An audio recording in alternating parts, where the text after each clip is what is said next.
ሴት ልጅ የወር አበባ በምታይባቸው ቀናቶች ፈጽሞ ልታደርጋቸው የማይገቡ ካደረገቻቸው ደግሞ ትልቅ የጤና ቀውስ የሚያስከትሉ 4 ነገሮች እነሆ እነዚህ ናቸው። ሰብስክራይብ፣ ላይክ፣ ሼር በማድረግ ቤተሰብ ሁኑ። እንደዚህ አይነት ጤና ነገሮችንም ታገኙበታላችሁ። አንደኛ፣ ቀዝቃዛ ውሃ፣ በረዶ ቤት የገባ ማንኛውም አይነት ወጥ፣ ማንኛውም አይነት የለስላሳ መጠጥ እና ኮካናት መጠቀም በጣም አይመከርም። ምክንያቱም በረዶ የወር አበባ ደምን በማህፀን ግድግዳ ላይ ተጣብቆ እንዲቀር ያደርጋል። ይህ ደግሞ ከባድ ለሆነው ዩትረስ ካንሰር ወይም የማህፀን ካንሰር ያጋልጣል። ሁለተኛ፣ ሻምፖ መጠቀም የጤና ባለሙያዎች አጥብቀው ይከለክላሉ። ምክንያቱም የወር አበባ በሚታይባቸው ቀናቶች ውስጥ የጭንቅላት ቀዳዳዎች ክፍት ስለሚሆኑ በጣም ከባድና እስከ እድሜ ልክ ድረስ ለዘለቀ የራስ ምታት ህመም ያጋልጣል።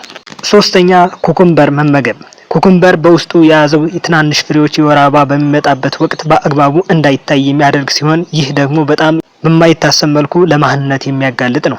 አራተኛ፣ በተጨማሪ የወር አበባ በምታይባቸው ቀናቶች ውስጥ ሴት ልጅ ራሷን ከግጭቶች መጠበቅ አለባት። በተለይ ማህፀኗ አካባቢ ከእርጉዝ ሴት ባልተናነሰ መልኩ ራሷን መጠበቅ ይኖርባታል። ያለዛ ዩትረስ ወይም ማህፀን ለተባለው የካንሰር አይነት እና ለማህንነት የመጋለጥ እድሏን እጅግ ይጨምረዋል።